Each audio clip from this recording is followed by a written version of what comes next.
नमस्कार, बहुत स्वागत है आपका कथा शनिदेव की, जिसे सुनने मात्र से ही मिलेगी शनि की ढैया और साढ़े साथी से मुक्ति। तो चलिए हम कथा की शुरुआत करते हैं। बोल दो प्रेम से शनि महाराज की जय। पौराणिक कथा के अनुसार एक बार शनि देव भगवान शंकर के धाम हिमालय पहुँचे। उन्होंने अपने गुरुदेव भगवान शंकर को प्रणाम किया और उनसे आग्रह किया, हे प्रभु, मैं कल आपकी राशि में आने वाला हूँ, अर्थात मेरी वक्र दृष्टि आप पर पड़ने वाली है। शनिदेव की बात सुनकर भगवान शंकर हतप्रभ रह गए और बोले, हे शनिदेव, आप कितने समय तक अपनी वक्र दृष्टि मुझ पर रखोगे? तब शनिदेव कहते हैं, हे नाथ, कल सवा प्रहर के लिए आप पर मेरी वक्र दृष्टि रहेगी। शनिदेव की बात सुनकर भगवान शंकर चिंतित हो गए और शनि की वक्र दृष्टि से बचने के लिए उपाय सोचने लगे। शनि की दृष्टि से बचने हेतु अगले दिन भगवान शंकर मृत्युलोक आए, यानी पृथ्वी पर, और भगवान शंकर ने शनिदेव और उनकी वक्र दृष्टि से बचने के लिए एक हाथी का रूप धारण कर लिया। भगवान शंकर को हाथी के रूप में सवा प्रहर तक समय व्यतीत करना पड़ा और शाम होने पर शिव जी ने सोचा, अब तो दिन बीत चुका है और शनिदेव की दृष्टि का भी उन पर कोई असर नहीं होगा। फिर भगवान शंकर कैलाश लौट आए।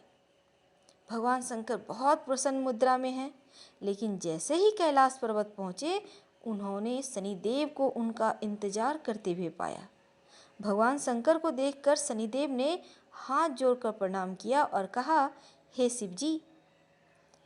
भगवान शंकर मुस्कुराए और शनिदेव से बोले, आपकी दृष्टि का मुझ पर कोई असर नहीं हुआ। यह सुनकर शनिदेव मुस्कुराए और बोले, मेरी दृष्टि से ना तो देव बच सकते हैं और ना ही दानव, यहाँ तक कि आप भी मेरी दृष्टि से बच नहीं पाएंगे।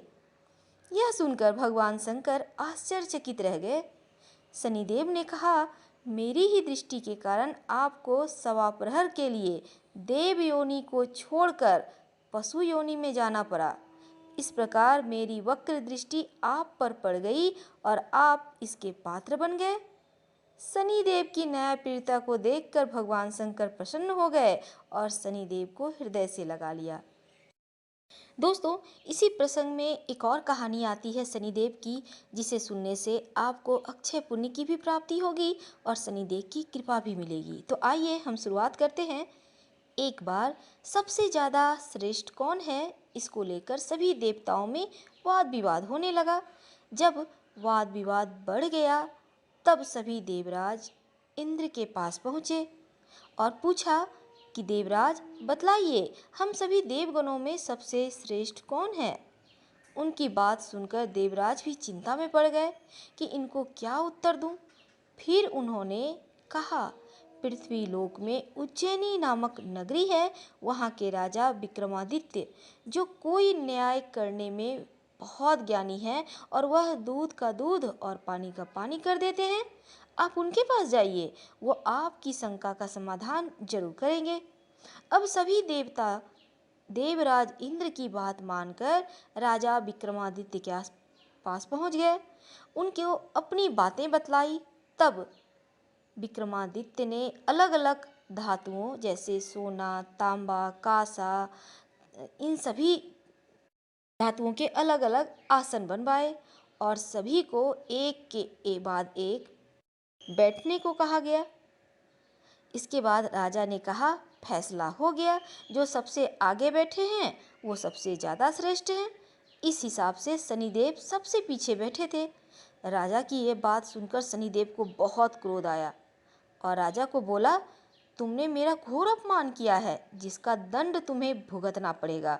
इसके बाद सभी देवता वहाँ से चले गए, लेकिन शनिदेव अपने अपमान को भूल नहीं पाए थे और वो राजा विक्रमादित्य को दंड देना चाहते थे। अब दंड वो दे कैसे, इसके फेर में वो थे। एक बार शनिदेव घोड़े के व्यापारी का रूप धारण किया और राजा के पास पहुंच गए। राजा को घोड़ा बहुत पसंद आया और उन्होंने वो घोड़ा खरीद लिया। फिर जब वो उस पर सवार हुए तो घोड़ा तेजी से भागा और राजा को जंगल में गिराकर भाग गया। विक्रमादित्य जंगल में अकेला भूखे प्यासे भटक रहे थे। भटकते भटकते राजा एक नगर में पहुंचे।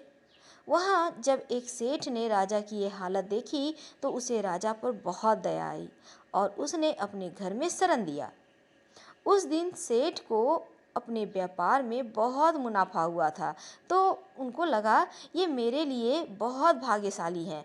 फिर वो उसे अपने घर लेकर आया और सेठ के घर में एक सोने का हार खूंटी पर लटका हुआ था। सेठ विक्रमादित्य को घर में अकेला छोड़कर थोड़ी देर के लिए बाहर चला गया। इस बीच खूंटी का जो सोने का हार था वो खूंटी ही निगल गई।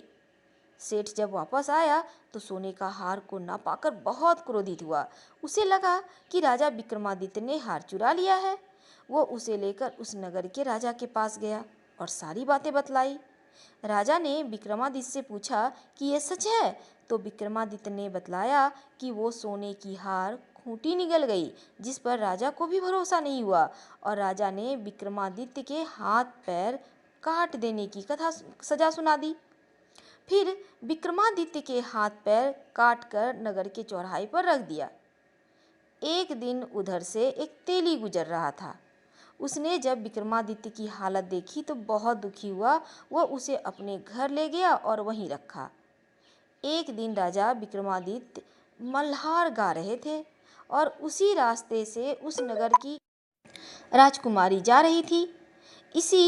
उसने जब मल्हार को सुनी तो वो आवाज़ का पीछा करते हुए विक्रमादित्य के पास पहुंच गई और उनकी ये हालत देखी तो बहुत दुखी हुई। अपने महल जाकर पिता से कहती है कि वो विक्रमादित्य से शादी करेंगी। राजा पहले तो बहुत क्रोधित हुए, फिर बेटी की जिद के आगे झुककर दोनों का विवाह करवा दिए। अब जब विक्रमादित्य का साढ़े साती का प्रकोप भी समाप्त हो गया था, फिर एक दिन शनि विक्रमादित्य के स्वप्न में आए और कहा ये सारी घटना उनके क्रोध के कारण हुई। फिर राजा ने कहा, हे प्रभु, आपने जितना मुझे कष्ट दिया उतना किसी को न देना। तब शनिदेव ने कहा, जो शुद्ध मन से मेरी पूजा करेगा, शनिवार का व्रत रखेगा, वो हमेशा मेरी कृपा का पात्र रहेगा। फिर जब सुबह हुई तो राजा के हाथ पैर वापस आ गए थे और जब राजकुमारी ने देखा राजा विक्रमादित्य पहले की तरह हो गए हैं तो बहुत प्रसन्न हुई। फिर राजा और रानी उज्जैनी नगरी आ गए और नगर में घोषणा करवाई गई कि शनिदेव सबसे श्रेष्ठ हैं और सब लोगों को शनिदेव का उपवास और व्रत रखना चाहिए। फिर तभी से प्रचलन में आ गया, लोग शनिवार के दिन नॉनवेज नहीं खाते हैं और उस दिन मांस मदिरा का भी सेवन नहीं करते हैं। शनिदेव की कृपा ताकि बनी रहे। हम आपसे विदा लेते हैं। अगर वीडियो पसंद आए तो लाइक कर सब्सक्राइब करें। धन्यवाद। हर हर महादेव।